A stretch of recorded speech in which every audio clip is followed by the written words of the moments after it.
that's awesome, man. And like, I don't think I had asked you, like, how did you, when did you initially meet Pharoahe Monch, or how did that?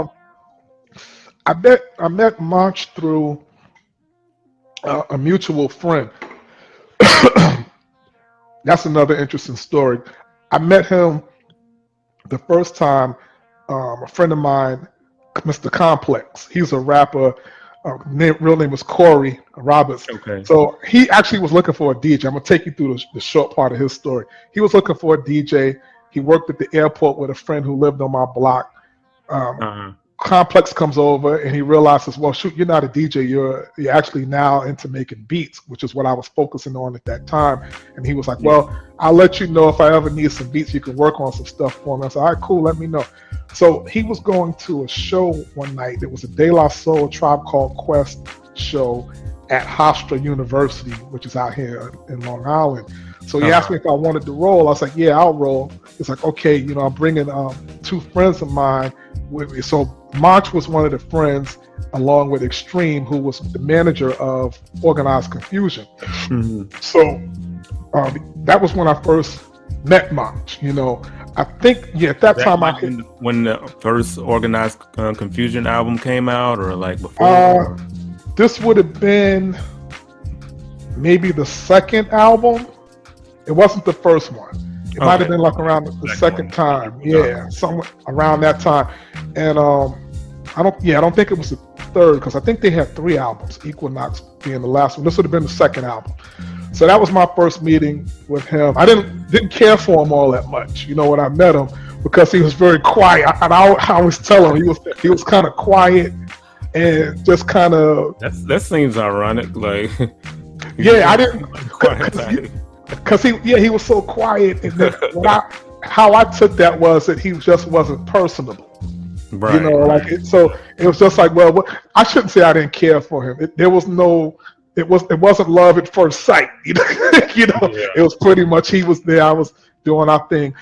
To this day, though, talking about that show, that had to be the best hip hop show, if not best show that I ever saw in my life, and simply because of the sound, like the sound, the Tribe and De La, the 808s were rumbling your clothes. It was like a phenomenal show. But yeah, that would have been my first time. Now fast forward to how we really connected and bonded was we went to, at this time, Monch was working on his weight loss. He was heavier when he was in Organized Confusion. And I was also going to the gym a lot. So again, it was Mr. Complex that glued us. He's like, yo, let's go to the gym together. So we all went. Complex was working at the time. I wasn't.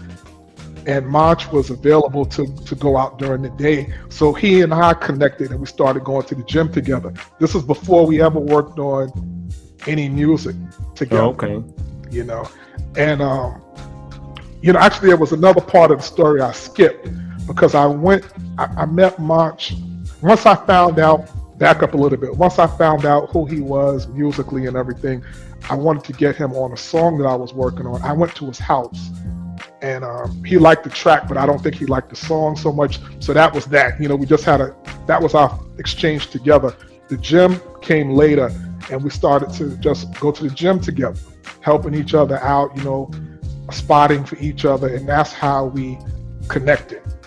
Okay, yeah, that's awesome, man. Like building a friendship, working out, stuff like that, and then it just evolves into when working in the studio and stuff like that.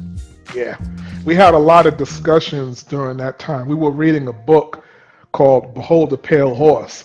And Okay, I got that book on my bookshelf. Okay, so you know what it is. I know. Yep. So that particular book deals with a lot of conspiracy theories, and if you're depending on where you are in your life, it could be a really dark book, like make you feel almost depressed about the state of the world, the CIA involvement, militia groups. Where are we headed as a nation?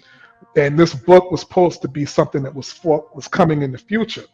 So I was in a really dark place at that time. I think Monch was too, and we used to have discussions about that book.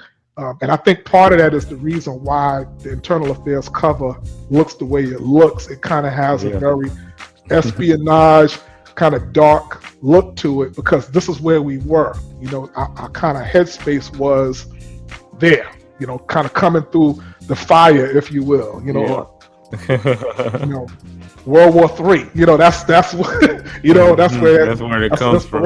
Yeah.